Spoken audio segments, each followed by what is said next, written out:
Bismillahirrahmanirrahim. Assalamualaikum warahmatullahi wabarakatuh. Justice non neganda non diferenda. Keadilan tidak dapat disangkal atau ditunda. Dewan juri yang terhormat serta para pemerhati debat yang saya banggakan. Perkenalkan, nama saya Aditya Mardewanto, utusan dari SMA Negeri 2 Bau-Bau. Perdebatan kita pada hari ini yaitu bahwa pejabat pemerintah dilarang menggunakan pengaruh media sosial atau influencer dalam mensosialisasikan kebijakannya. Secara pantas, lugas dan tegas saya nyatakan tidak setuju dengan mosi perdebatan kali ini. Sebelum saya memasuki keran argumen, izinkan saya untuk membeda mosi kita pada hari ini. Pertama yaitu pejabat pemerintah. Pejabat pemerintah adalah pejabat yang menduduki jabatan tertentu dalam organisasi pemerintahan. Pemerintah yang saya ambil itu pemerintah daerah dan juga pemerintah Indonesia. Media sosial adalah sebuah media daring yang digunakan satu sama lain yang para penggunanya bisa berinteraksi secara virtual tanpa dibatasi oleh ruang dan juga waktu. Kebijakan pemerintah pada hakikatnya merupakan kebijakan yang bertujuan untuk publik, baik itu dilakukan secara langsung maupun tidak secara langsung.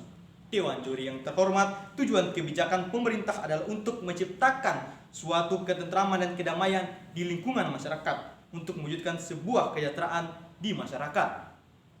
Kita telah memasuki era revolusi industri 4.0 atau bisa dibilang era di mana teknologi dapat berkembang.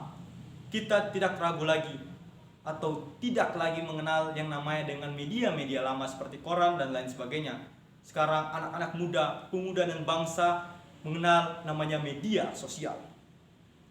Dengan adanya media sosial, terciptanya sebuah relasi atau hubungan antara satu orang dengan orang yang lain.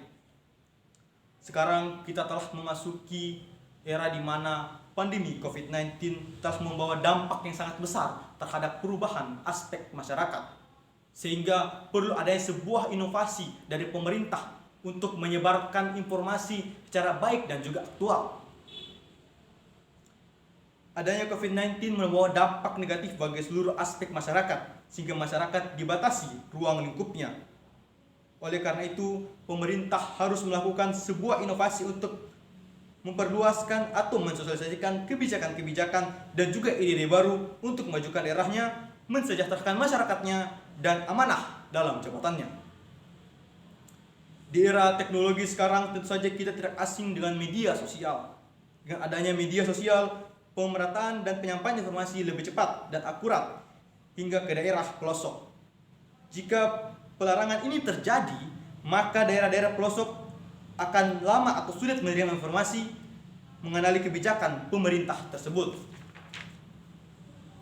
Menurut data dari detiknews.com, diperlukan akses internet untuk memeratakan informasi pemerintah agar tidak terjadinya isu negatif. Menurut sekawanmedia.co.id, manfaat dari penggunaan media sosial antara lain yaitu 1. Mendapatkan informasi secara aktual dan 2. Membangun relasi dengan cepat. Seperti yang kita ketahui bersama bahwa media sosial dapat mendapatkan informasi secara aktual dikarenakan terdapatnya beberapa referensi-referensi yang benar seperti referensi-referensi dari internet berdetiknews.com, dari kompas.com dan lain sebagainya, dari media-media terpercaya, TV-TV nasional yang mulai berdatangan di media-media sosial seperti YouTube dan juga Instagram serta lain sebagainya. Kemudian dapat membangun relasi dengan cepat. Di sini dapat membangun relasi dengan cepat yaitu antara pemerintah dan juga masyarakat yang mempererat hubungan lewat media sosial, sehingga penyampaian informasi dari kebijakan pemerintah tidak menutup kemungkinan masyarakat akan mendukungnya. Banyak kasus pemerintah daerah maupun pemerintah pusat yang memanfaatkan media sosial atau medsos seperti Facebook, Twitter dan juga Instagram untuk mengkomunikasikan program-program kebijakan dan peraturan kepada masyarakat luas agar diketahui, dipahami, diterima dan pada akhirnya didukung oleh masyarakat tersebut.